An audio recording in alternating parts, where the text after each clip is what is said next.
Sean Khalifa, man. Hello YouTube, j'espère que ça va chez vous. Moi ça va, mais il fait un temps de merde et en plus je suis toute blanche, je comprends pas pourquoi. Juste avant que j'allume la caméra, je suis pas blanche et quand j'allume, je suis blanche. Alors aujourd'hui on se retrouve dans une nouvelle vidéo pour parler d'Instagram parce que j'adore ce réseau social. C'est mon préféré, c'est où je suis le plus active, donc je voulais encore en parler. Et que on me demande souvent comment je fais pour avoir autant d'abonnés d'un coup entre guillemets, parce que ça se fait pas en 2 minutes non plus. Enfin pour moi ça s'est pas fait en 2 minutes. Donc ce qui m'a aidé à avoir autant d'abonnés et surtout que vous soyez actifs et que vous participiez à mon compte et tout ça, parce que c'est bien beau d'avoir un nombre d'abonnés mais s'ils participent pas ça ne sert à rien. Je vais m'expliquer un peu plus après. Donc c'est parti, on commence tout de suite. Alors, première chose qui a marché pour moi et qui marche je pense pour beaucoup de monde, c'est de mettre des hashtags, mais mettez les bons hashtags parce que je sais qu'il y en a des brisés donc qui ne fonctionnent pas en fait. Il y a une liste sur internet, si je la retrouve je vous la mettrai en barre d'infos. Si vous voulez apparaître dans les hashtags, il faut mettre les bons hashtags et bien les choisir par rapport à votre compte, à votre photo et tout ça. Les hashtags, comment on les choisit, c'est pas compliqué, hein. Vous ciblez le centre d'intérêt de votre compte Instagram et de vos photos surtout, parce que d'une photo à l'autre ça peut varier de hashtag. Moi j'avoue je me fais plus chier à faire ça, je fais un copier-coller de mes hashtags et basta. Je sais qu'ils fonctionnent bien donc voilà. Mais si vous faites des contenus un peu plus variés que moi c'est plus sur le fitness et tout, donc j'ai des hashtags spécifiques. Mais si vous avez des photos par rapport à des paysages, vous pouvez mettre des hashtags en rapport avec les paysages, ce qui va à la logique. Donc choisissez les bons hashtags, il ne faut pas mettre ceux qui sont trop populaires, il ne faut pas mettre ceux qui ne sont pas populaires, il faut mettre entre les deux. Alors ça c'est à vous de voir, hein. Quand vous regardez des photos, quand vous cliquez sur les hashtags, s'il y a des millions de photos postées avec ce hashtag, franchement passez votre chemin, c'est pas forcément la peine de le mettre. Moi j'en ai quelques-uns parce que j'aime bien aller voir les photos qui se mettent sur ce hashtag là, donc j'y suis dessus. Mais sinon, non, ça sert pas à grand chose. Je suis vraiment désolée, ça va peut-être vous gonfler que je sois aussi blanche. Deuxième astuce qui a bien marché pour moi, c'est d'être actif sur les autres comptes. Je dis pas d'aller commenter toutes leurs photos, d'aller liker toutes les photos, ça sert à rien. Mais d'être actif sur des autres comptes. Par exemple, vous pouvez être actif sur les gens qui vous suivent, ça fait toujours plaisir. De recevoir un commentaire ou un like d'une personne qu'on suit, c'est toujours cool.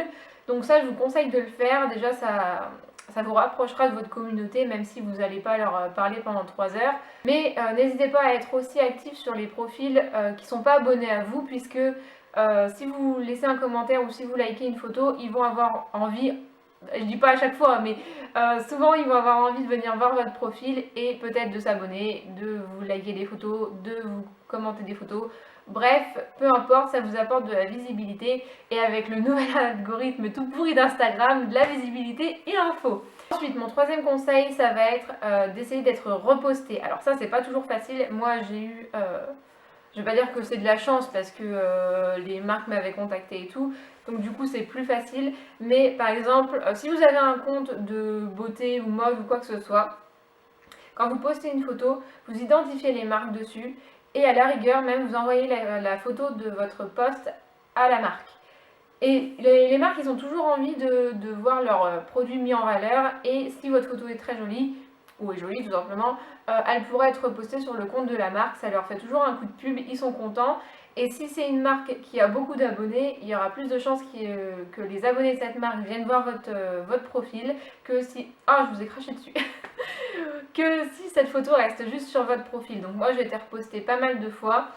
Et je suis aussi passée dans une story donc avec quelques millions d'abonnés, donc ça m'a vachement aidé aussi. C'est Thibaut Inchep qui m'avait partagé dans sa story donc pour ma transformation et j'ai gagné au moins 1000 abonnés. Enfin, par rapport à lui, ce qu'il a, c'est rien, mais en 1 heure, j'ai eu 1000 abonnés. J'avais pas compris ce qui s'était passé. En fait, c'est quelqu'un qui m'a envoyé une photo, enfin un screen, comme quoi j'étais passée sur sa story. Donc ça, c'était assez cool et ça m'a amené pas mal de monde sur mon profil. Quatrième conseil, c'est d'être actif. Les gens ne vont pas suivre un compte où la dernière photo a été postée il y a 3 mois. Ça paraît logique, hein. Même moi je le fais pas. Si je vois un compte qui me plaît, je vais regarder les photos, machin. Mais si je vois que les dates de publication, ça n'a rien de... Enfin, Oh, j'ai bugué. C'est pas... Ils postent pas souvent, je vais y arriver à la faire cette putain de phrase. Donc si je vois que cette personne ne poste pas souvent, je vais pas m'abonner. Ça paraît con, mais moi je suis des comptes qui sont quand même très actifs, qui postent tous les jours ou tous les 2 jours à la rigueur, mais pas tous les 3 mois quoi. Enfin, au bout d'un moment ça sert à rien.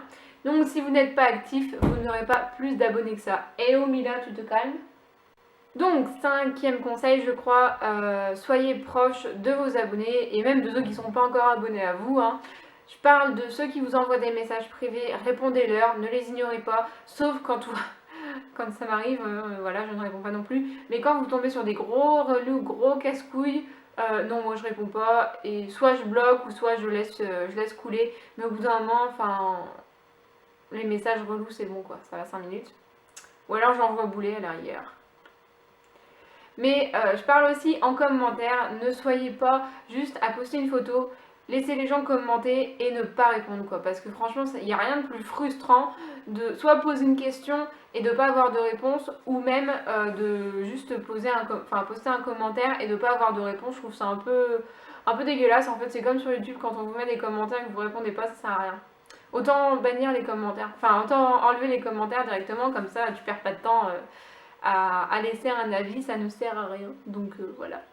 Et enfin, 6e conseil, parce que je pense que ça suffit, c'est les plus basiques, mais c'est ceux qui ont le plus marché pour moi. Donc voilà, je vous les partage, je suis gentille. Vous trouvez beaucoup de vidéos comme ça sur YouTube, mais je voulais faire moi mon classement à moi de ce qui a marché pour moi. Ou mon dernier conseil, ça va être d'avoir un beau feed. Alors je parle pas d'avoir des photos de qualité réflexe parce que tout le monde n'a pas les moyens, mais si vous tombez sur un compte qui n'a pas des très très jolies photos et qui n'a pas un feed qui est un minimum soigné, je dis pas que le mien est parfait parce que c'est absolument pas le cas.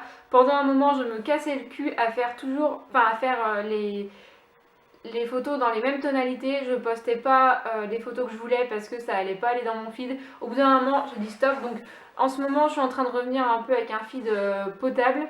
Mais étant donné que je fais pas mal de vidéos et de photos dans ma salle de sport, il y a un coussin qui est dehors.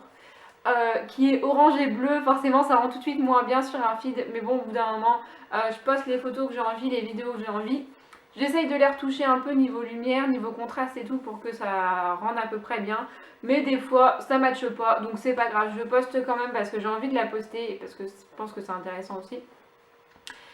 Pourquoi je vous dis ça? Parce que Instagram c'est devenu un outil de travail pour beaucoup, je parle pas pour moi. Oh bah vous vous calmez. Je parle pas pour moi parce qu'avec 5000 et quelques abonnés, oh, putain, c'est en train de me gazer. Donc, je sais plus ce que je disais. C'est devenu un outil de travail pour beaucoup de monde, pour les influenceurs et tout ça.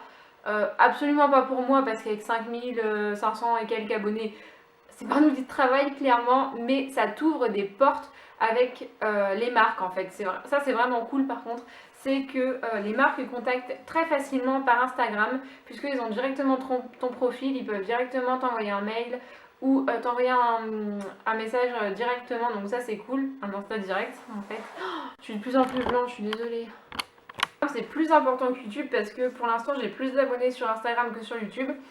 Et souvent c'est le contraire, souvent on a plus d'abonnés sur YouTube que sur Instagram. Mais moi comme je me suis mis sur YouTube il y a moins longtemps que sur Instagram, et bah du coup j'ai plus d'abonnés sur Instagram. Donc voilà, j'espère que ces petites astuces vous auront plu. Ah, je vais vous mettre une astuce bonus, postez aux bonnes heures. C'est-à-dire soit le matin, genre vers 7h, 7h30, mais c'est pas la meilleure. Franchement, moi je le faisais au début, franchement ça marchait à peu près bien, mais la base de la base c'est de poster le soir. Entre 18h et 21h à peu près. Bon, ça dépend de l'âge aussi des gens qui vous suivent et tout. Moi je sais que je poste entre 18 et 20h. Mais 21h ça va aussi, il y en a qui peuvent poster à 22, 23h. Mais moi vu que j'ai une communauté qui est un peu plus... Enfin, j'ai des gens qui sont un petit peu jeunes, je poste pas aussi tard. Donc voilà, c'était mon petit conseil, puisque si vous postez à 3h de l'après-midi, personne va voir votre photo, sauf ceux qui ne travaillent pas ou qui sont pas à l'école. Et si vous postez à 2h du matin, il n'y a pas beaucoup de gens qui vont la voir non plus. Donc il faut poster à heure stratégique en fait, où vous pensez que tout le monde va être sur son téléphone. Voilà, c'était mes petites astuces. C'est cadeau, vous en faites ce que vous voulez. Pour moi, ça a vachement bien marché. J'ai explosé en nombre d'abonnés. Et vous êtes ultra actif parce que ça, c'est cool aussi. C'est que vous êtes très très actif. Vous m'envoyez toujours plein de messages. Vous regardez toujours mes stories. Vous regardez toujours mes posts, mes vidéos et tout. Je vois genre des comptes qui ont 10 000 abonnés, donc qui ont 2 fois plus d'abonnés que moi. Et sur leurs publications, tu vas avoir que des commentaires en anglais, ou alors tu vas avoir 100 likes. Donc quand ça part comme ça, tu te dis oula, ça pue, ça pue. Moi, j'ai 5500 et quelques abonnés maintenant. J'ai 500 et quelques likes sur mes photos. Ça dépend en fait, c'est entre 300 et 500. Ça dépend. Ça dépend des photos en fait. Et niveau commentaires, bah ça dépend. Ça dépend des photos. Des fois, j'ai 20, 30, 50. Ça dépend. Franchement, ça dépend des photos. Si vous êtes réceptif ou pas, parce qu'il y a ça aussi. Hein, des fois, vous n'êtes pas réceptif aux photos. Donc, voilà. J'espère que ces petites astuces vous auront plu, qu'elles vous auront été utiles. En tout cas, pour moi, ça a marché. J'espère que pour vous, ça marchera aussi si vous voulez élargir un peu votre cercle Instagram.